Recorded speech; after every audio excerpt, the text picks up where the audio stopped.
नमस्ते। बातचीत के हमारे इस खास कार्यक्रम में आप सबका स्वागत। आज हमारे साथ एक ऐसे मेहमान हैं जो एनएसयूआई से जुड़े हुए हैं और मैं उस एनएसयूआई का जिक्र कर रहा हूं जिसने इस देश में आज जो जनजी आंदोलन आप देख रहे हैं, जो जनजी, जो यूथ, जो बेरोजगार, जो छात्र सड़कों पर हैं, उन्हें इकट्ठा करने की शुरुआत इसी एनएसयूआई ने की थी नीट में हुए इस पेपर लीक के पूरे कांड के बाद। और बाद में यह आंदोलन धीरे धीरे बड़ा होता हुआ आज यहाँ तक पहुंच गया है कि आप ये दृश्य देख पा रहे हैं। और शायद इसी वजह से जिस आंदोलन की नींव एनएसयूआई ने डाली थी, उसी की देन है कि आज नरेंद्र मोदी की सरकार इस कदर बैकफुट पर है कि वो विपक्ष के दबाव में संसद के अंदर इस पूरे मामले पर चर्चा कराने को तैयार हो गई है। हालांकि इससे इतर भी मांग पर अभी कांग्रेस पार्टी भी अड़ी हुई है कि पहले धर्मेंद्र प्रधान का इस्तीफा, उससे कम में कुछ भी मंजूर नहीं, चर्चा और बाकी सारी चीजें उसके बाद होगी। आज राहुल गांधी ने बड़े खुलासे भी कर दिए हैं। बहुत स्वागत है आदित्य भाई। आदित्य एनएसयूआई के जनरल सेक्रेटरी हैं।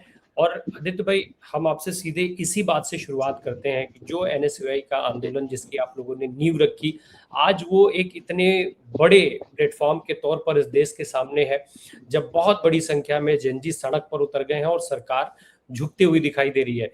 साथ में कुछ ऐसी चीजें भी हुई कि बीच में एनएसयूआई को बिल्कुल इस आंदोलन से बाहर कर दिया गया।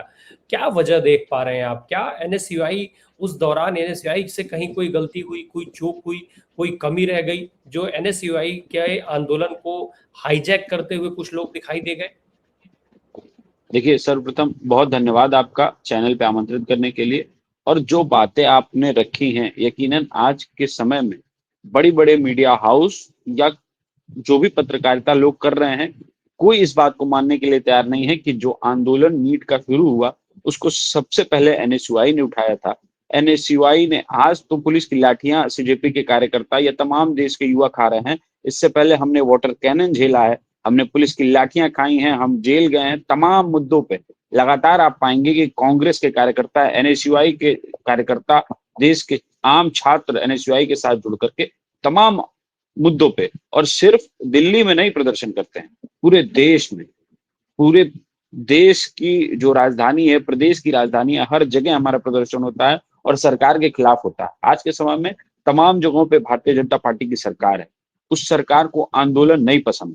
वो ऐसे युवाओं को, छात्रों पे दबिश देना चाहती हैं, उनको दबाया जाता है, उनको गिरफ्तार किया जाता है, उनके घर देर शाम, देर रात पुलिस भेजी जाती है, उनको डराया धमकाया जाता है ताकि वो आंदोलन ना करें, ताकि वो सरकार से सवाल ना करें।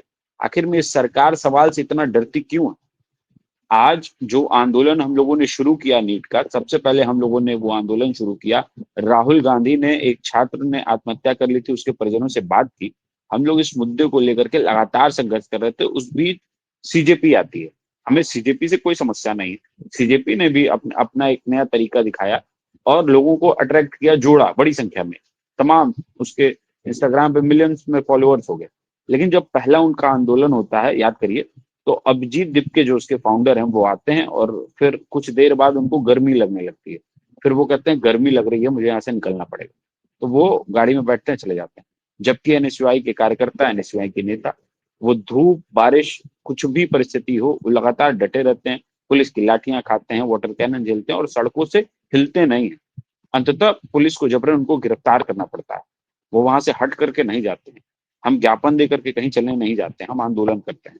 आप देखेंगे इस आंदोलन से, इसमें देखिए सबसे पहली बात कि ये सिर्फ सीजेपी के कार्यकर्ता नहीं है।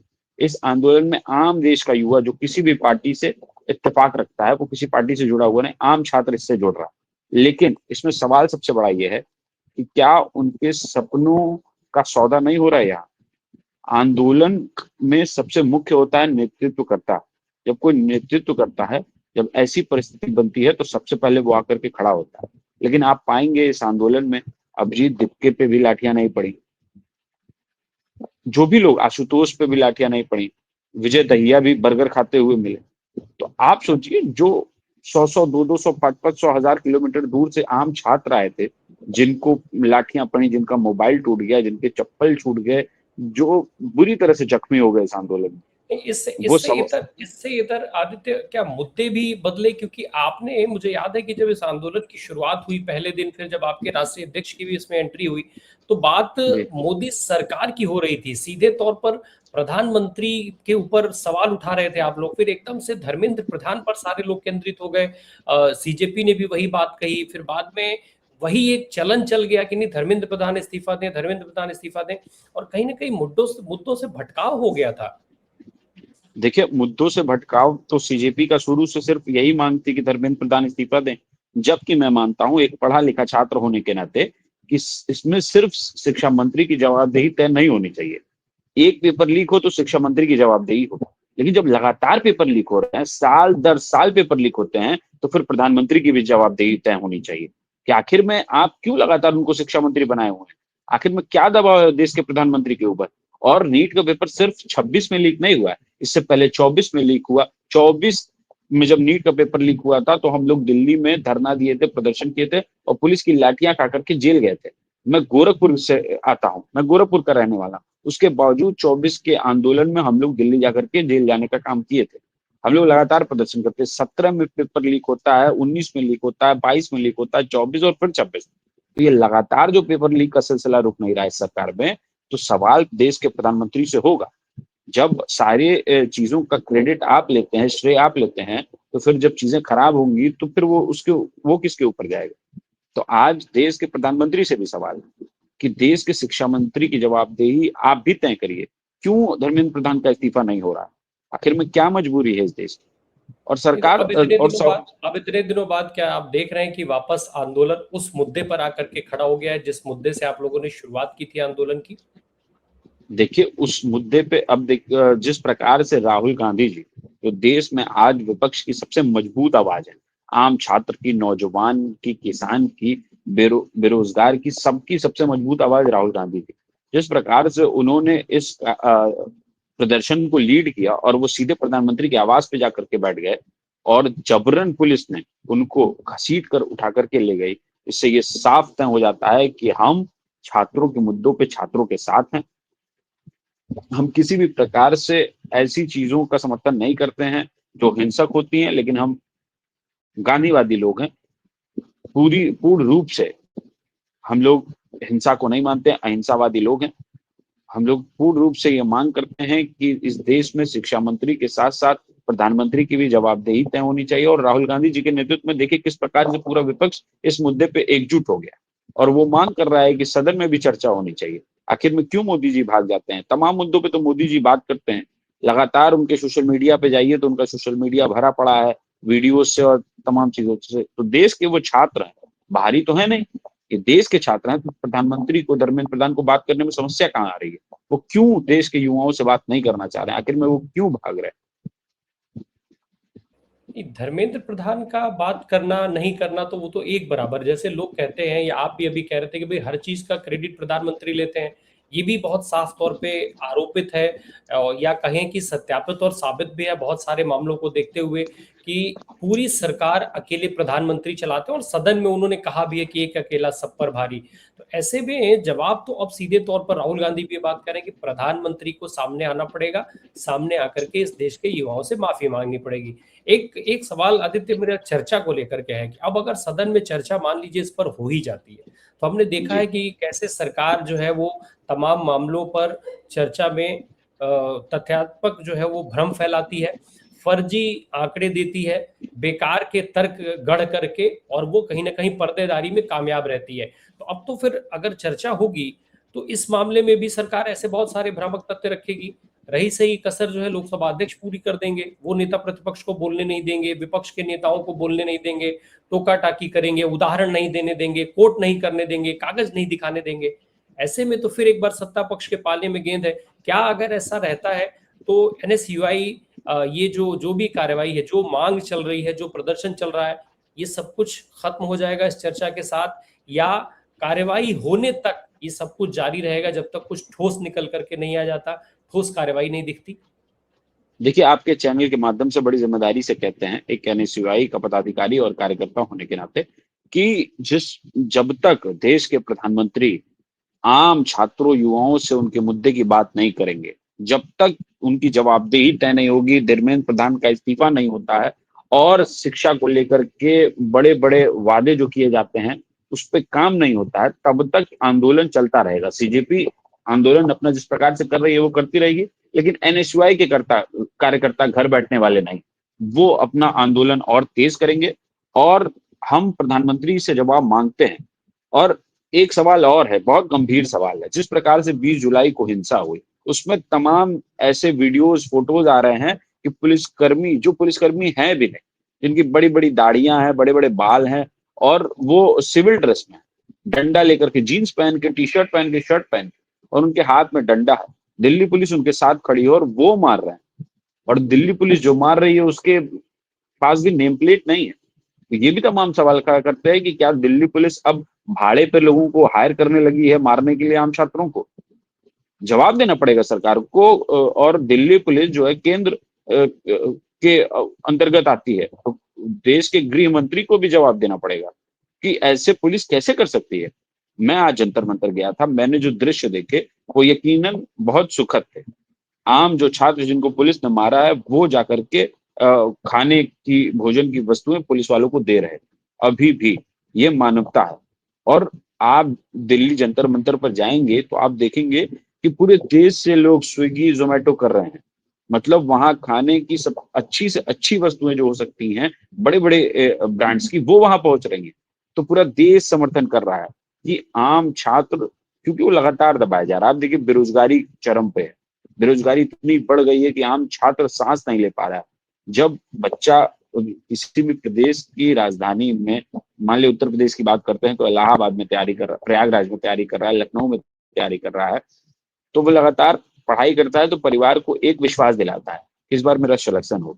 लेकिन जब वो रिजल्ट आने से पहले उसको पता चलता है कि पर्चा आउट हो गया, तो उसके भविष्य के साथ बंटाधार हो गया। तो ये सारी समस्याएं हैं। और आज सवाल सिर्फ नीट के अभ्यर्थियों का नहीं है, सवाल देश के हर उस छात्र का है जो पेपर दे रहा है और उसका पेपर लीक हो जा रहा है। वो तमाम पेपर हैं। आज मुझे जंतर मंतर पे 10वीं 11वीं 12वीं के बच्चे मिले क्लास के। मैं हैरान था, मैंने कहा आपका क्या काम इस प्रोटेस्ट में? वो बच्चे कहे आने वाले समय में हम भी नीट का पेपर देंगे। तो अगर आज पेपर लीक होता है और इस पे हम नहीं साथ आए तो कल को फिर पेपर लीक होगा तो मेरे साथ कौन आएगा? तो ये बड़ा मार्मिक विषय भी है। आज देश की जनता नहीं समझ रही, ये समझना होगा। और लोग जब जुड़ेंगे तो ये आंदोलन और बड़ा होता जाएगा। और एनएसयूआई लगातार लड़ती रही है, हर मुद्दे पे लड़ती है और लगातार लड़ती रहेगी। बिल्कुल, ये संकट जो है भविष्य का संकट है, उसी भविष्य का पर संकट जिसका दावा बहुत बार नरेंद्र मोदी जो है मंचों से अपने जनरल संबोधन में, रैलियों में करते रहे। एक और सवाल, जिस तरीके का ये पूरा दृश्य हमने जंतर मंतर पर देखा और जिसमें अभी जिस क्रूरता बर्बरता का जिक्र भी आपने अभी किया, ये जो क्रूरता और बर्बरता है उसने सरकार की नीयत तो दिखा दी, लेकिन छात्रों का जज्बा भी दिखा दिया, बेरोजगारों का जज्बा भी दिखा दिया। सरकार झुक तो रही है, लेकिन अभी हमने एक एक बहुत बड़ा उदाहरण, किसान आंदोलन आपके सामने है। नरेंद्र जी। मोदी जी प्रधानमंत्री सामने आए, माफी मांगी, सब कुछ किया, गलती स्वीकार की, लेकिन फिर उसके बाद कोई कार्रवाई नहीं हुई। ऐसी परिस्थिति में अगर इस तरीके की चीजें होती हैं कि आश्वासन मिलता है, नरेंद्र मोदी सामने आते हैं, माफी मांग लेते हैं, कहते हैं कि बहुत जल्दी कार्रवाई होगी, उसके बाद की क्या स्थिति होगी? देखिए ये परिस्थिति अगर बनती है, जैसे आपने कहा कि किसान आंदोलन में अंततः प्रधानमंत्री को झुकना पड़ा, देश के प्रधानमंत्री को झुकना पड़ा, और अंततः किसानों के सामने उनको झुकना पड़ा था। लेकिन आप देखिए कि जिस प्रकार से ये आंदोलन हुआ और जिस संख्या में छात्र आए थे, यकीनन पुलिस के सामने वो छात्र बहुत बड़ी संख्या में आए थे। और अगर वो छात्र चाह लेते या उनके मन में कुछ ऐसा होता तो सदन बहुत दूर नहीं था। लेकिन वो संयमित छात्र थे, लगातार पुलिस से निवेदन कर रहे थे कि लाठियां मत मारिए, लाठियां मत मारिए, फिर भी पुलिस लगातार लाठियां मार रही थी। अगर ऐसी परिस्थिति बनती है जिस प्रकार से कि नरेंद्र मोदी आकर के कह देते हैं, क्योंकि कहने में वो बहुत आगे हैं और वो, मुझे लगता है कि वो कलाकार ही बनना चाहते थे और कलाकार नहीं बने, नेता बन गए, तो फिर यहाँ आकर के अभिनय करते हैं। तो अगर ऐसी परिस्थिति बनती है तो अंततः देश के युवा को अब अपना चुनाव उनके हाथ में है। वोट के माध्यम से सरकार को चोट पहुंचाने का काम करेगी और 2029 में इस सरकार को उखाड़ फेंकने का काम करेंगे, जिससे उस सरकार को वोट दे करके वो ले आएंगे जो छात्र हितों की बात करेगी, पेपर लीक पे बात करेगी और रोजगार पे बात करेगी। एक जिस तरीके से अब ये आंदोलन आगे बढ़ रहा है, अब इसमें कांग्रेस पार्टी के सबसे बड़े चेहरों की सीधे तौर पर एंट्री हो चुकी है। कितना मजबूत कर रही है ये इस आंदोलन को? कितनी बड़ी ताकत आपको मिल रही है? आपके राष्ट्रीय अध्यक्ष भी लगातार मैदान में शुरू से लेकर के अभी तक डटे हुए दिखाई दे रहे हैं। इन सारी चीजों से केवल कार्यकर्ताओं का नहीं, मैं क्या जो यूथ है, जो यूथ आप लोग के संपर्क में है, क्या उनका भी मॉरल बूस्टअप होता है इन सारी चीजों से? पूर्ण रूप से आप सोचिए कि मैं जिस पार्टी का कार्यकर्ता हूं उसका राष्ट्रीय अध्यक्ष, मेरे संगठन का राष्ट्रीय अध्यक्ष, हमारे विपक्ष के नेता अगर वो सड़कों पे आ जाते हैं तो फिर हम आम कार्यकर्ता तो बिल्कुल सड़कों पे रहेंगे और हम डट करके लड़ेंगे इस मोदी सरकार के खिलाफ। आप देखिए कि पूरे देश में आज कांग्रेस के कार्यकर्ता सड़कों पे हैं। आज उत्तर प्रदेश के बीजेपी के अध्यक्ष पंकज चौधरी ने कहा कि हम घेराव करेंगे कांग्रेस कार्यालय का। हमारे कांग्रेस के अध्यक्ष अजय राय जी ने लठ लेके वहां तैयार थे, पूरे कार्यकर्ता लठ लेके तैयार थे कि आए, स्वागत उनका भी होगा। तो आज कांग्रेस के कार्यकर्ता सड़कों पे मजबूती के साथ खड़े हैं क्योंकि उनका नेता सड़कों पे है। और लेकिन हमारा अहिंसा अहिंसा के पुजारी कांग्रेस आज हिंसा पे उतारू हो गई। अब तो भाजपा यही नहीं बात हिंसा कहेगी। हिंसा नहीं, हिंसा पे नहीं उतारू होंगे। हम तब तक हिंसा पे नहीं उतारू होते हैं जब तक आप पहला हमला नहीं करते हैं। जब आप हमला करेंगे तो फिर आत्मरक्षा में कुछ तो करना पड़ेगा। गांधी जी हम लोग अहिंसा को मानने वाले लोग अहिंसा के पुजारी जरूर है, लेकिन जब आप हिंसा करेंगे तो आत्मरक्षा के लिए हम अपना आत्मसम्मान तो जरूर बचाएंगे ना। इतने कमजोर भी नहीं है कांग्रेस के कार्यकर्ता कि अपना आत्मसम्मान ना बचा पाए। और आज के समय में कांग्रेस पार्टी सबसे मजबूत पार्टी है जो लगातार हर मुद्दे पे लड़ती है और आज देश का युवा कांग्रेस पार्टी के साथ खड़ा। अब इस आंदोलन को अगर ये अब आगे बढ़ता है तो सीजेपी पर बहुत चूंकि गंभीर आरोप लग चुका है। ये कहा जा रहा है कि वो भाजपा प्रायोजित है, आम आदमी पार्टी प्रायोजित है, जिस तरीके से संजय सिंह ने बयान दिया राहुल गांधी को लेकर के। ऐसे में आप किस तरीके से अब इस आंदोलन को आगे एनएसयूआई बढ़ाती हुई दिखेगी कि लोगों को ये समझ में आए कि देखिए ये आंदोलन है, ये लड़ाई है जो हम लड़ रहे हैं और ये आपकी लड़ाई है, ना कोई भाजपा, ना कोई आम आदमी पार्टी, ना कोई सीजेपी। देखिए हम लोग तो बड़ा दिल रखने वाले लोग हैं। कांग्रेस के कार्यकर्ता, कांग्रेस के नेता शुरू से बड़ा दिल रखते हैं और वो कभी किसी को लेकर के व्यक्तिगत नहीं होते हैं। बताइए, संजय सिंह राज्यसभा के सदस्य हैं, तमाम उनकी गिरफ्तारियों पे कांग्रेस ने उनका समर्थन किया और हम लोग पूर्ण रूप से आम आदमी पार्टी के साथ थे। आम आदमी पार्टी क्योंकि वो एक आंदोलन से आई हुई पार्टी थी और लगातार उसने लोगों को विश्वास में लिया और बताया कि हम उनके लिए बेहतर कर सकते हैं। जब इस बार आम आदमी पार्टी दिल्ली में हारी है तब से उसका मोरल बहुत डाउन हो गया है। उसको लगता है कि अब कुछ बचा नहीं है, तो उसने सीजेपी के माध्यम से अपने आप को पुनर्जीवित करने का प्रयास कर रही है। लगातार अरविंद केजरीवाल आकर के बच्चों के बीच हाथ हिला करके वो चाहते हैं कि वहां से वो जीवित हो जाए। लेकिन कांग्रेस को सीजेपी जैसे आंदोलनों की जरूरत नहीं है जीवित होने के लिए, क्योंकि कांग्रेस बहुत ज्यादा मजबूत है। अब राहुल गांधी को उस कार्यक्रम की जरूरत नहीं है कि वो सीजेपी के कार्यक्रम में जाकर के अपने आप को जीवित करें या अपना चेहरा चमकाए। उनका चेहरा पूरा देश जानता है और नहीं पूरा आपके देश ये भी जानता है। हम्म जी, और पूरा देश ये भी जानता है कि कांग्रेस ही एकमात्र ऐसी पार्टी है जो लगातार इस सरकार से सड़क पे लड़ रही है। ना हम प्रेस नहीं, अभी कॉन्फ्रेंस से लड़ अभी रहे हैं आपने ना। अभी लठ की बात हो रही थी। पटना के अंदर जी हमने दृश्य देखा। आप सड़कों पर आंदोलन की बात कर रहे हैं, केवल कार्यालय घेराव नहीं, अब तो सड़कों पर आंदोलन करना भी आपका सुरक्षित नहीं रहा। जिस तरीके से जी कांग्रेस कार्यकर्ताओं के ऊपर सीधे तौर पर भाजपा कार्यकर्ताओं ने हमला किया, तमाम लोगों का सिर फोड़ा, हाथ तोड़ा है। ऐसे में अब तो सड़क का प्रदर्शन भी आपके लिए सेफ नहीं है। क्या करेंगे फिर आप? तो इसीलिए तो हम गांधी जी को मानने वाले लोग अपने हाथ में लठ लेकर के चल रहे हैं कि जब हमारे ऊपर, क्योंकि सड़कों पर तो पुलिस लठ पे लेके हमको नहीं विश्वास चलेंगे है। ना। सड़कों पर तो लठ नहीं, लेके नहीं चलेंगे ना। पुलिस पे हमको विश्वास था, लेकिन पुलिस जब भाजपा के इशारे पे काम कर रही है तो ये बड़ी समस्या है। और इसको लेकर के देश में हमारे नेता लगातार सदन में आवाज उठा रहे हैं और आवाज उठाएंगे कि इस प्रकार से पुलिस को नहीं करना चाहिए। ना कार्यकर्ताओं, किसी भी पार्टी के कार्यकर्ताओं को ऐसी छूट मिलनी चाहिए कि वो दूसरे पार्टी के कार्यकर्ताओं पे हमला कर दे। राजनीति बड़ी संयमित होती है, उसकी एक मर्यादा होती है, विरोध की भी एक मर्यादा होती है। अगर विरोध निचले स्तर पे आ जाएगा तो फिर राजनीति खराब हो जाएगी। फिर इस तरह की राजनीति हम लोग नहीं पसंद करते। बिल्कुल।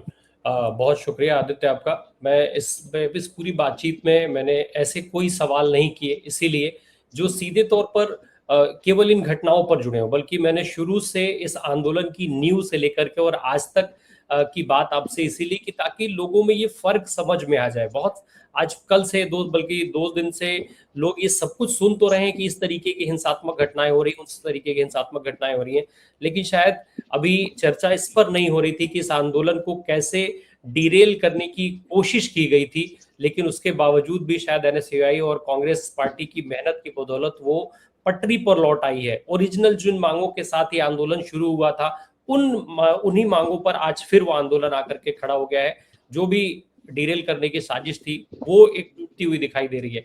इसलिए मैंने आपसे ये सारे सवाल किए और इस पूरे आंदोलन के घटनाक्रम को समझने की कोशिश की। बहुत बहुत धन्यवाद बहुत आपका करने के लिए हमसे। बहुत धन्यवाद आपका भी। हम लोग भी तमाम चैनलों पे बैठते हैं, लेकिन आज मुझे बहुत सुखद अनुभूति हो रही है कि आपके द्वारा जो सवाल पूछे गए और जो बातें कही गई वो बहुत तथ्यात्मक थी और बहुत सही थी। इसलिए बहुत धन्यवाद आपका भी। और ऐसे ही अगर पत्रकारिता होती रहे तो यकीनन देश में बदलाव आएगा। बहुत धन्यवाद। Thank you so much, thank you so much, thank you so बहुत मच। धन्यवाद।